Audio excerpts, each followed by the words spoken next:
today, a title for this teaching today for me would be The Tale of the Heart of Two Kings.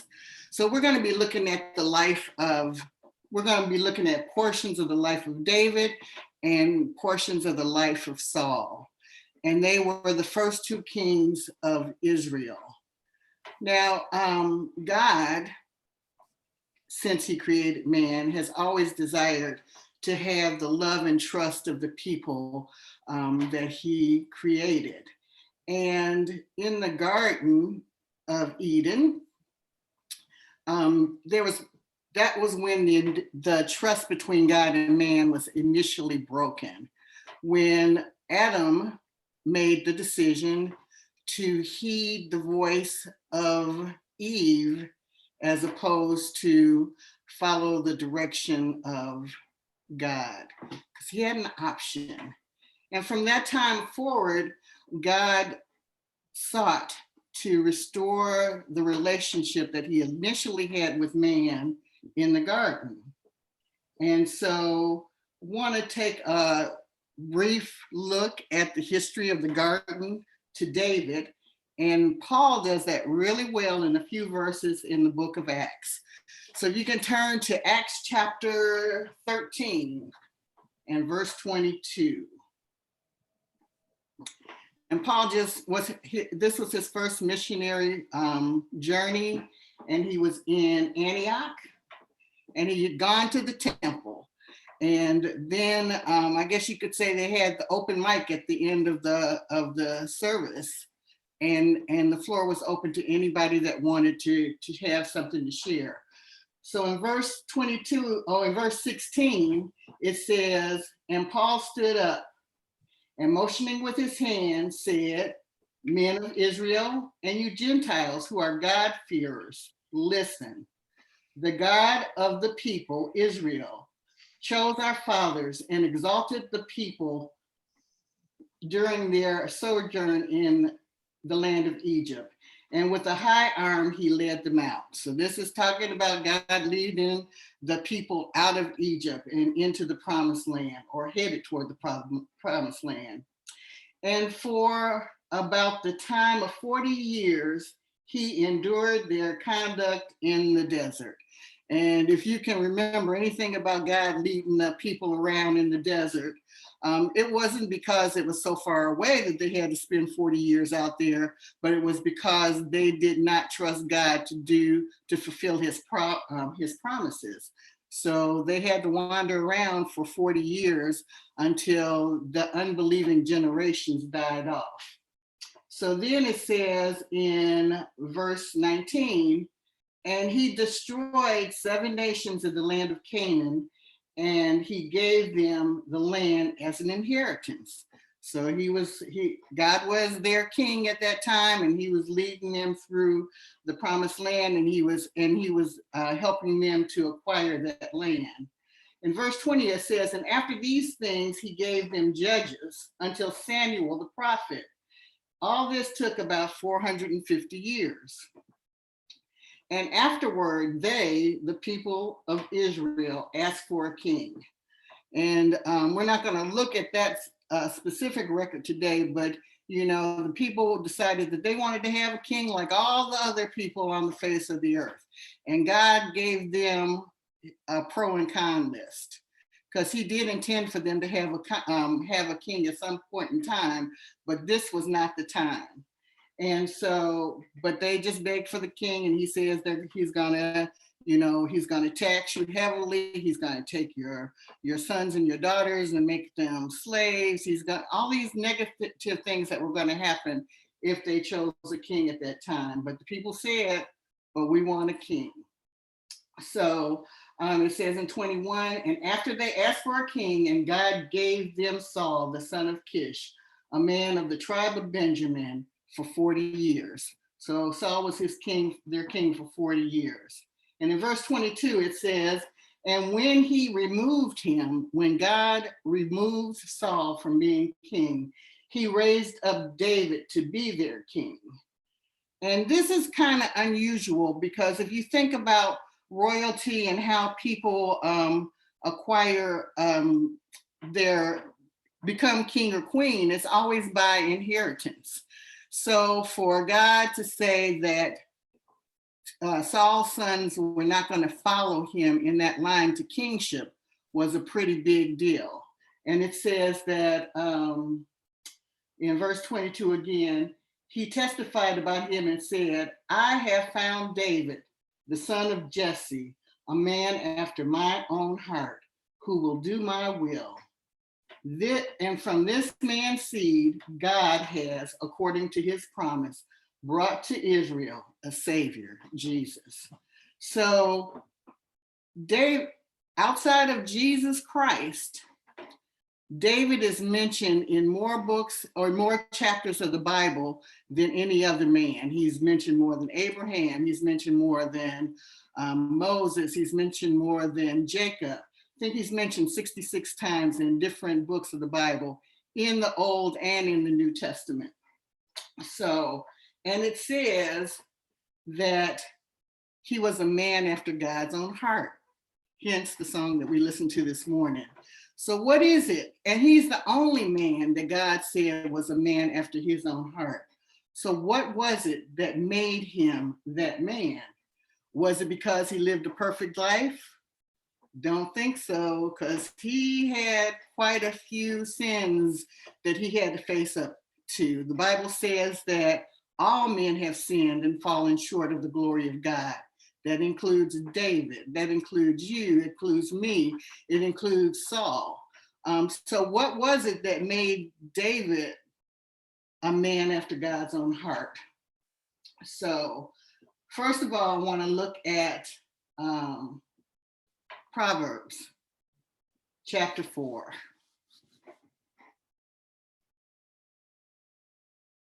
And this might give us a little clue as to why he was a man after God's own heart.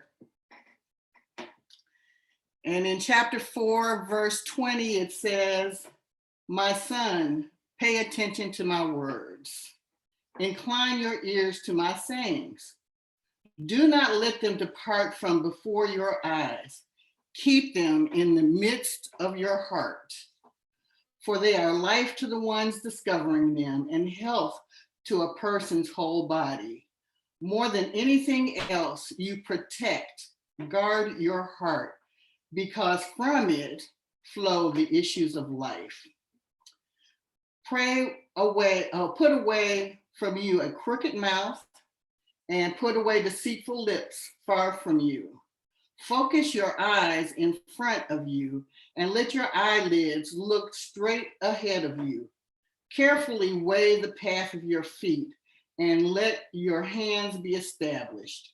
Do not turn to the right or to the left. Keep your foot from evil. So God has asked us, and he's asked us to keep his word at the root of our heart. And he tells us too that out of the mouth flow the issues of the heart. Whatever's going on in your heart, that's what comes out of your mouth. And so he wants us to really think about those things. And Doug, I think it was your prophecy this morning where he talked about, he asked us just to be cognizant of the fact that we have a spiritual enemy, that there is an adversary. And there's always a war, a spiritual war going on where God is vying for the hearts of his people and the adversary wants the hearts of people. And so we have to be really careful to know what it takes to stay in line with God's heart for us. So in the book of Jeremiah, you don't have to turn there, I'll just state this. It says that the heart is deceitful above all things. And who can know it? Well, God can know it. So what he wants us to do is to take his thoughts, his promises, his precepts, and embed those in our hearts, and that's what we live by. So we're going to take a look at a comparative look at Saul and at David. And let's see, because both of them were chosen by God to be a king in Israel. They both came under the tutelage or the mentorship of both God. God spoke to both of them individually. And also they both worked under the prophet and the judge and the priest Samuel. So Samuel had a long span as a judge and a prophet, and he worked with Saul and with David. And he anointed Saul to be king initially. And then when, as we read in Acts, when things went a little awry, he decided that he wanted to have David anointed as king because he was a man after his own heart. But David was not going to take the throne until after Saul died. So David had to ride this out for a while. So one of the records I want to look at today is so that we can kind of compare the heart of David and Saul is in the book of 1 Samuel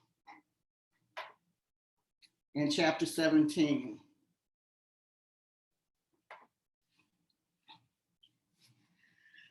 And this record is one that's kind of familiar to everybody because it's about David, Saul, and Goliath.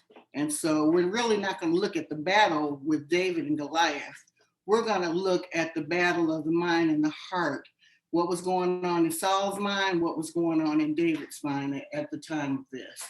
So in 1 Samuel chapter 17, verse 2, it says, Saul and the men of Israel gathered and camped in the valley of Elah and had set their battle formations against the Philistines.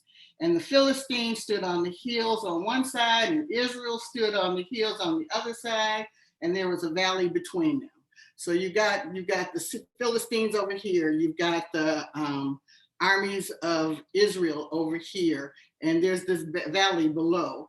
And so they go out there every day and they yell back and forth at each other. So they yell through this, Philistines yell threats, and then the Israelites, they're just kind of scary. So they're just kind of scared of what's being yelled at them. So we'll just keep going. And it says in verse 4, and the champion went out from the camps of the Philistines named Goliath from Gath, whose height was 6 cubits and a span.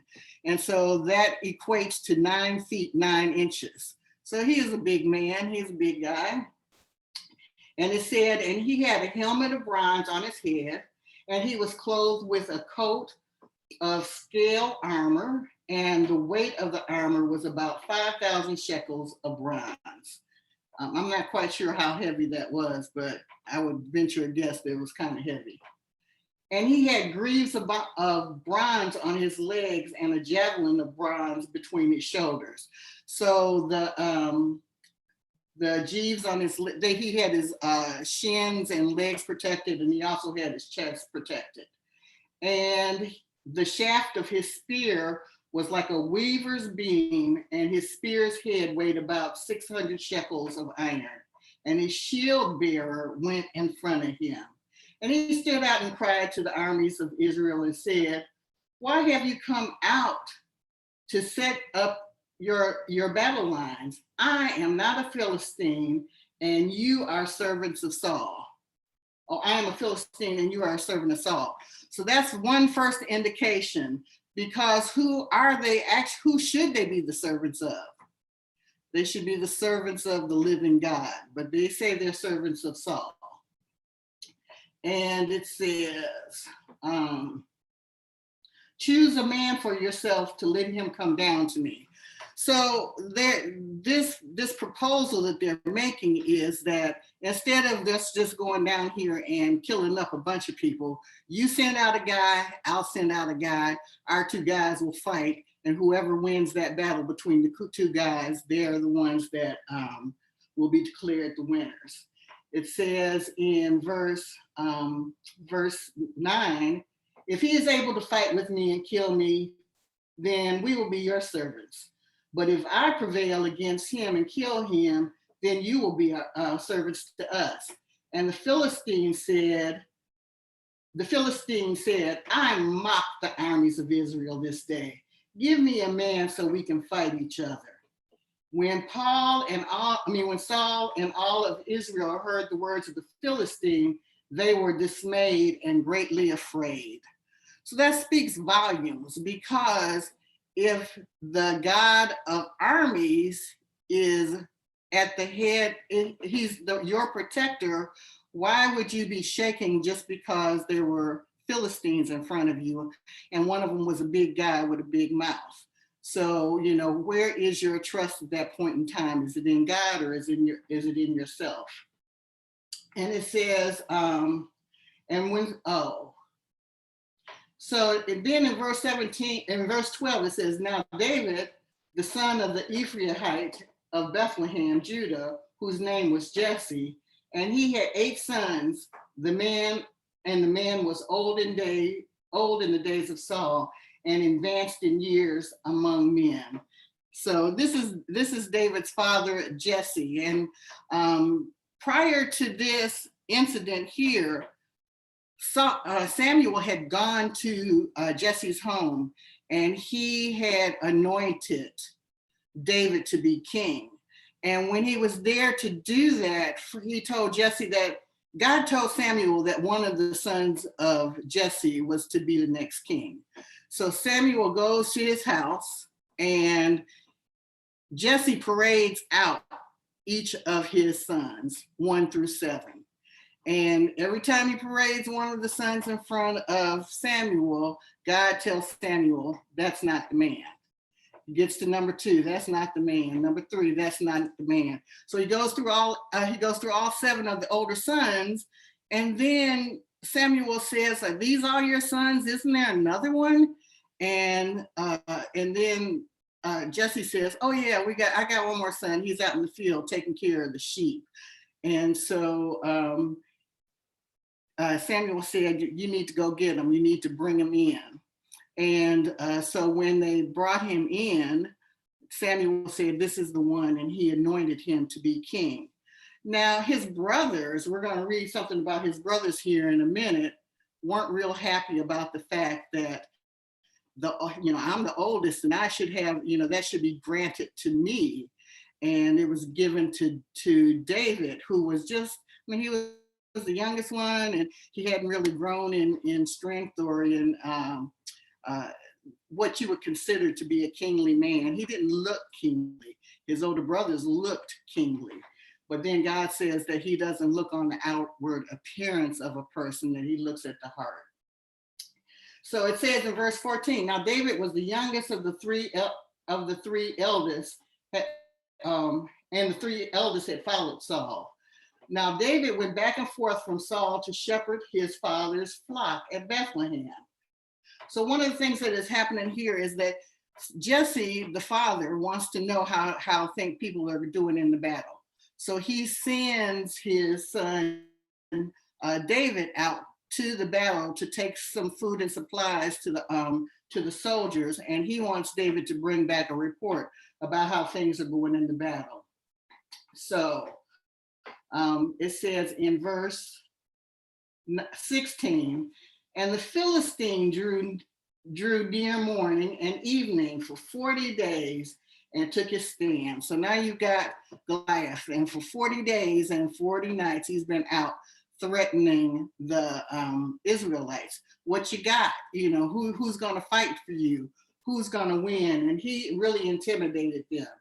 So it says in verse 17, now Jesse said to David his son, take to your brother an ephah of this parched grain and these 10 loaves, and run them quickly to the camp of your brothers, and bring these 10 pieces of the leader of their 1,000, and see how your brothers are doing, and bring back some assurance from them, because Saul and they all, the men of Israel, were in the valley of Elah fighting against the Philistines.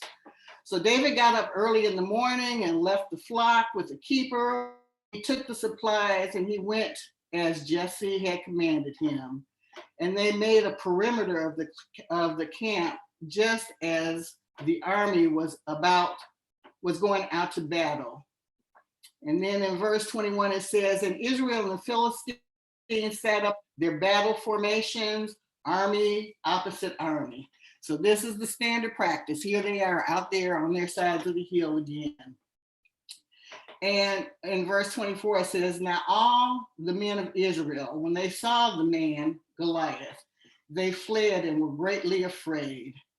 And the man of Israel said, have you seen this man who is coming up? Surely he is coming up to mock Israel. It will be that the man who kills him, the king will enrich him with great riches and give him his daughter in marriage and make his house exempt from taxes in Israel. So Saul is now offering bribes to get somebody to go out and fight against Goliath. And in verse 26, it says, and David spoke to the men who stood by, saying, what will be done for the man who kills this Philistine and removes his mocking from Israel? For who is this uncircumcised Philistine that he has mocked the armies of the living God? So you can see the heart of David and the heart of Saul are definitely in opposite of one another. So Saul is running around in fear. David is standing there saying, who is this? What is everybody afraid of? Who mocks the armies of the living God? And so then in verse 28, now Eliab, his oldest brother, heard when he spoke to the men, and Eliab's anger was kindled against David. And he said, why have you come down? And with whom have you left that little flock of yours in the wilderness? So his older brother is not really pleased with David because, first of all, he thought it was just it was misguided that David would be anointed to be king, and he wasn't. So he wasn't on good terms with David to begin with. He said, and then his brother says to him, I know your pride and the wickedness of your heart, for you have come down in order to see the battle. So God has declared in the Old Testament, as well as where we read in Acts, that David was a man after his own heart. But his brother told him that he had a heart that was filled with wickedness. In verse 29, David said, what have I done now? Was it not just a question? And he turned away from him and toward another and spoke the same thing. And the people answered him in the same way. Verse 31 says, and when the words that David spoke were heard, they told them in the presence of Saul, and Saul sent for him. So now, there's this little rumble in the camp, and everybody's saying, hey, there's this kid out here, and this is what he's asking him, why are you afraid? Why are you taking the stance that you're taking? And so then in verse 33, it says, but Saul said to David, you are not able to go against the Philistine to fight him, for you are a youth, and he has been a man of war from his youth. So Saul is telling David, you can't beat him. He's been practicing warfare for his whole life, and you're just a kid. But David said to Saul in verse 34, your servant was a shepherd for his father's flock. And when a lion or a bear came and carried off a lamb from the flock, I went after him and struck him and rescued it out of his mouth. And when he arose against me, I seized him by his beard and struck him and killed him. Your servant struck both the lion and the bear, and this uncircumcised Philistine will be as one of them, because he mocked the armies of the living God. And David said, Yahweh, who delivered me out of the paw of the lion and out of the paw of the bear, he will deliver me out of the hand of this Philistine. And Saul said to David, go, and may Yahweh be with you. Which is really interesting, because why did Saul go and let Yahweh be with him? Because he didn't have that faith and that trust in Yahweh. So just want to look at a couple of other records in the Old Testament. We're going to spend all of this teaching time this morning in the Old Testament. So Saul, well, I want to look at a couple of differences between Saul and between David. So first of all, when you're comparing their hearts, Saul had a tendency to fear men. And you could see that clearly in that record that we just looked at. But David's fear was of the Lord and of what God desired for him to do. Saul was a worrier. David was a worshiper. Many of the Psalms were written by David, and those were his heart coming out to prayer, to praise and worship for God. Saul was very thirsty for man's praise, and David was thirsty for God's presence. And one of the records we're not going to look at today is where at one point after David went out, he slayed he slayed Goliath. He became one of the members of Saul's army, and whatever assignment Saul gave him to do, he would go out and do it. And so after one battle, they came back from the battle, and the women in the town were really excited to see him come back, Saul and David.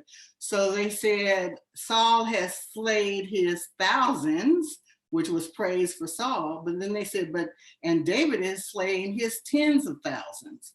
So that really angered Saul, that David seemed to be getting more praise than he was. And he had a fear that David would try to take the throne from him. But God had already anointed David to be king, and David was just waiting out the time. It says that, so finally things get so bad with Saul and the way that he thinks and the way that he works with the Lord that God rejects him as being king. So we're going to take a look at part of that record, and it's in 1 Samuel chapter 15.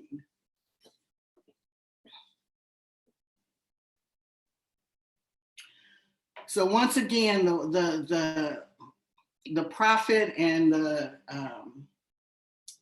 prophet Samuel is the one that is working with Saul. And in verse 1 of chapter 15, it says, and Samuel said to Saul, Yahweh sent me to anoint you to be king over the people, over Israel.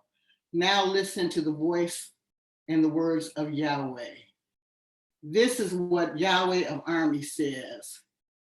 I will punish Amalek. I will punish what Amalek did to Israel, how he set himself against him on the way when he came up out of Egypt. Now go and strike Amalek and devote destruction to all they have, and do not spare them, but kill both men, women, infant, nursing baby, ox, sheep, camel, donkey, everything. So God is sending Saul out to war again, and he's giving him distinct instructions on what he has to do. So then when in verse 7, we're going to jump down to verse 7, it says, then Saul struck down the Amalekites. And in verse 8, it says, and he took Agag, the king of the Amalekites, alive. So first of all, we're gonna twist things a little bit. God told him to utterly destroy everything. And it says in verse 8 that he took Agag, the king of the Amalekites, alive. And he devoted destruction to all the people with the mouth of the sword. But Saul and the people spared Agag. They spared the best of the sheep, and the cattle, and the fatlings, and the lambs, and all that was good, and did not devote them to destruction, but all the property that was contemptible and worthless, they devoted to construction. So now Samuel is going to address this with Saul. And in verse 10, it says, then the word of Yahweh came to Samuel saying, I regret that I have made Saul to be king, for he has turned back from following me and has not fulfilled my words. And Samuel was angry and cried out to Yahweh all night long. Verse 12, and Samuel rose early in the morning to meet Saul. And then it says, in verse 13, Samuel came to Saul, and Saul said to him, you are blessed by Yahweh, and I have fulfilled the word of the Lord. So God told him what to do. He didn't do it, but when he sees the prophet coming, he looks at him and says, I have fulfilled the word of the Lord. In verse 14, Samuel says, then what is the sound of the sheep in my ears and the sound of the cattle that I hear? So Saul says to him, and Saul said, they have brought them from the Amalekites, for the people spared the best of the sheep. The people spared the best of the sheep and the cattle, the sacrifice to Yahweh, your God. So whose God is Saul attributing to being in charge of things? It was Samuel's God. It's not his God. And we have devoted the rest to destruction. In verse 16, it says, Samuel said to Saul, stop, and let me tell you what Yahweh said to me last night. So he looked at him and said, speak. Saul said, speak. And Samuel said, though you were little in your own eyes, were you not made head of the tribes of Israel? Yahweh anointed you to be king over Israel. And Yahweh set you up on a mission and said, go devote destruction to the sinners and the Amalekites and fight against them until they are consumed. So why did you not obey the voice of Yahweh, but swooped down upon the spoils and did what was evil in the sight of Yahweh?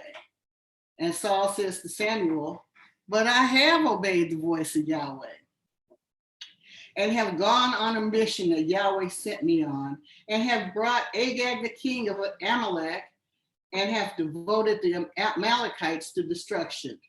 But the people took the spoil, sheep and cattle, and the best of the devoted things to sacrifice to Yahweh, your God, in Gilgal. So Saul was king, and did he not have the authority to tell the people what they needed to do? Why is he listening to what the people say? And I kind of look at this in terms of, when we have people that look at their poll numbers, what are the, am I doing well here? What do the people think about this? He's not looking at what really matters, and what really matters is what God says. And then in verse 22, it says, but Samuel said, has Yahweh as much delight in burnt offerings and sacrifices as in obeying the voice of Yahweh? Behold, to obey is better than sacrifice, and to listen than the fat of rams.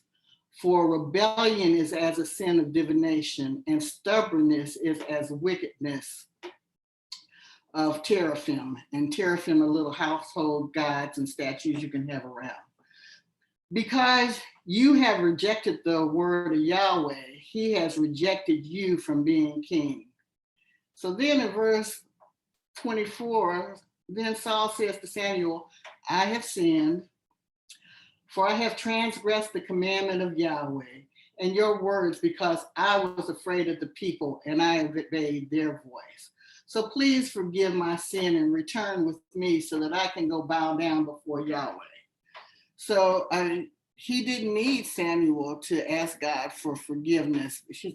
This is kind of him in a place where he's going to make an open show of, look at me, I'm asking for forgiveness. But then in verse 27, as Samuel turned to go, he grabbed the edge of, Saul grabbed the edge of his cloak and tore it. And Samuel said to him, Yahweh has torn the kingdom of Israel from you this day and has given it to a neighbor of yours who is better than you. So Saul had many sins on his record, but what we really wanted to look at that was, how does he respond when he's confronted with his sin? So David had sins too, and everybody is probably familiar with David and Bathsheba, and how David saw Bathsheba and he thought she was beautiful, and he knew that she was married, but he wanted her, and so he took her as well. And when David did that, while they were engaging in their little tryst, Bathsheba became pregnant, and David really liked Bathsheba's husband, Uriah. And so he didn't want Uriah to know. So he had Uriah come back to Jerusalem, and he tried to get Uriah to go and be with his wife. But Uriah was an honorable man, and he says, I can't go and take these pleasures with my wife when my men are out on the battlefield. So he refused to go and do that. So David was afraid that he was going to be found out. And so he decided that he was going to have to get rid of Uriah. So he had him sent back to the battlefield, and he told Joab, the head of his army, that, look, you're going to have to go out there, put Uriah on the front line to fight. When he's on the front line to fight, everybody else take a step back. And Uriah ended up dead. And so, which didn't sit well with God. So what is the difference between David and Saul? And part of that difference is in the way that they responded. So what happened then was God sent another prophet to talk to David. He sent Nathan to talk to David. And so we're going to look at 2 Samuel chapter 12.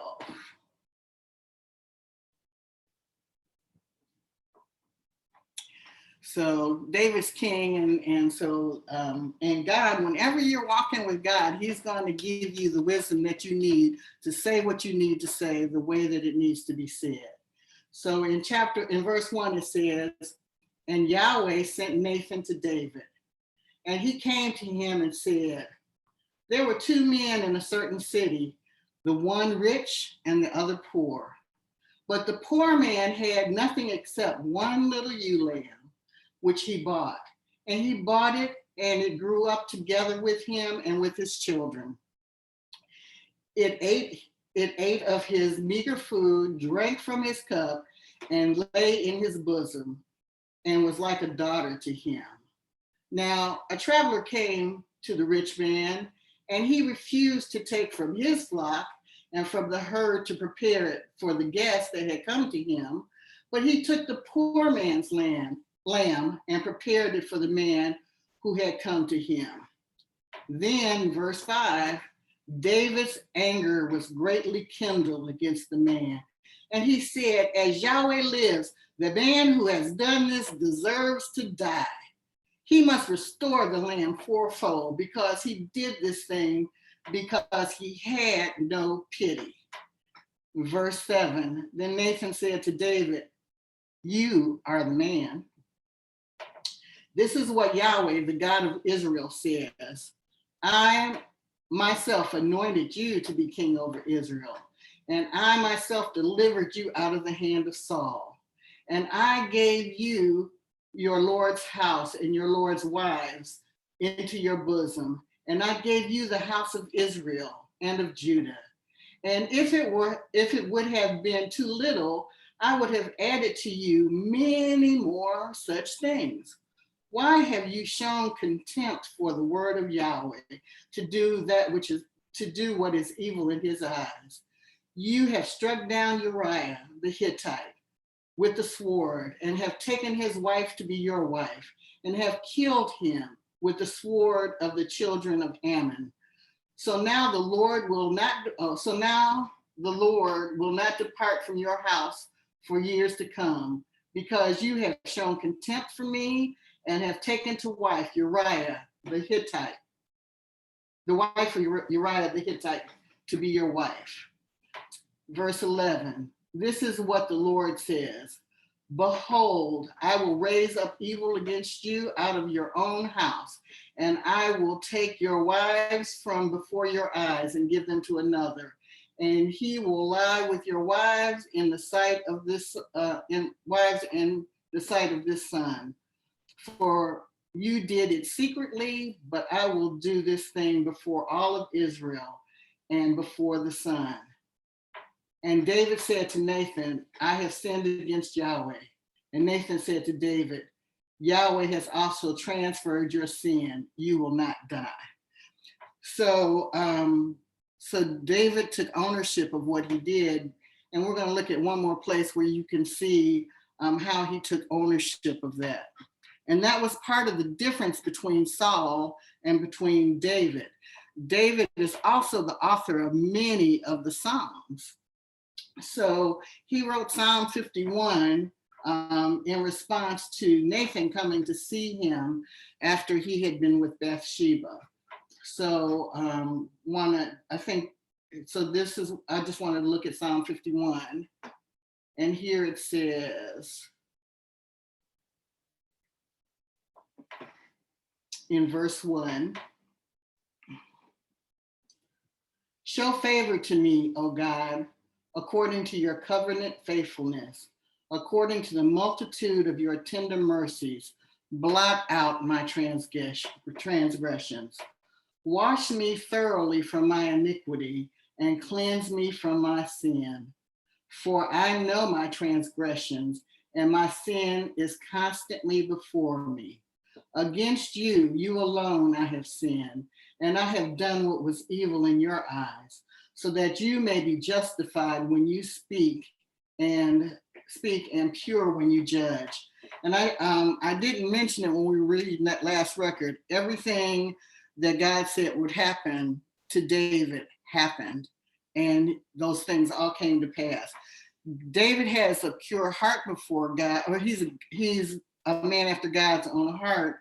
But whenever we engage in something contrary to God's word, even though God forgives us and we can move forward, sometimes we've started a snowball rolling down a hill, and it's got to roll out its course. And that's kind of what happened to David. When he started that action, there were things that had to happen because of that. So back to Psalm 51, it says in verse 5, behold, I was brought forth in guilt, and in sin my mother conceived me. Behold, you desire faithfulness in the inward parts. You declare wisdom from me, and you declare wisdom to me secretly. In verse 10, it says, create in me a pure heart, O God, and renew a steadfast spirit within me. Do not cast me away from your presence, and do not take your Holy Spirit from me. So one of the things about David was that he was very repentant. He was very repentant of his sins. He took ownership and he laid it bare before God. And Saul always took the time to shift the blame to somebody else. It's because the people did it, or the people made me do that. And we can see that. And that's one of the tricks of the adversary for people today, where if you look at the world that we live in today, people are always blaming somebody else for things that they've done. So God wants us to be owners of the things that we do and to be responsible for that. So I want to close this teaching out in, let me see here.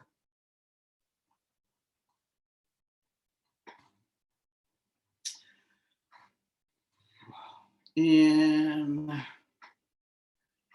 the book of Deuteronomy.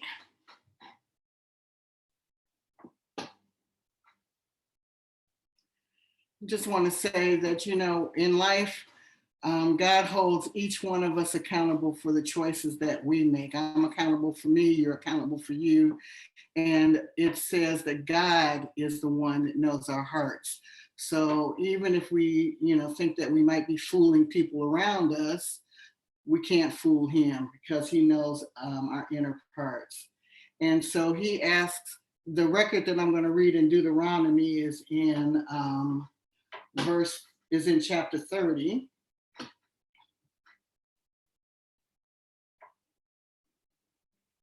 And this is where God asks us to make a choice. Well, and this record is kind of twofold because it was given as law for Israel at that time, but is very applicable to our lives today, that we still get to make the choice, get to make choices. And all of our choices always have consequences, and they can be positive consequences or negative. So in verse 11, it says, for this commandment that I command you this day is not too hard for you, nor is it far away. It is not in heaven that you should say, who will go up for us to heaven and bring it to us so that we may hear it and do it. So, and that's kind of in reference to Moses, when Moses would go up the mountain to get the messages for God and bring them back down. God said, it's not that hard. It's right here before you. And he says, but the word, verse 14, the word is very near to you, in your mouth and in your heart, so that you may do it. Behold, I have set before you this day life and good, death and evil. In that I command you this day to love Yahweh, your God, to walk in his ways, to keep his commandments, his statutes, and his ordinances, in order that you may live and multiply, and that Yahweh, your God, may bless you in the land where you are entering in to possess it. But if your heart turns away and you do not listen, but are drawn away and bow down to other gods to serve them, I declare to you this day that you will surely perish, and you will not prolong your days in the land that you are crossing the Jordan to enter into. Today I call heaven and earth to witness against you that I have set before you life and death, the blessing and the curse. Therefore, choose life that you may live and that your seed may live, by loving Yahweh your God and by obeying his voice and by holding fast to him. For he is your life and the length of your days, so that you may live in that land that Yahweh swore to your fathers, to Abraham, Isaac, Jacob, to give them. So that promise, that life that he's talking about, is just not the short years that we get to live today, but it's talking about our everlasting life. It's talking about choosing to have everlasting life with him in this land that he's designed for us, with the promises that he's designed for us to have, or choosing death. And, I think it's really interesting that the way that we get to salvation today comes from Romans chapter 10, where it says that if you shall confess with your mouth the Lord Jesus and believe believe in your heart that God raised him from the dead, that thou shalt be saved. So we get to choose, and that's how we choose life. And not only do we get to choose life, we get to choose what kind of life we're going to have in that day and age. And by obeying the words of God, we can accrue for ourselves rewards throughout eternity. So Saul had a choice to make, and we saw what kind of choices he made. David had a choice to make, and he is the man that is called the man after God's own heart. And every day we have the opportunity to make a choice as well. So, and that's what I wanted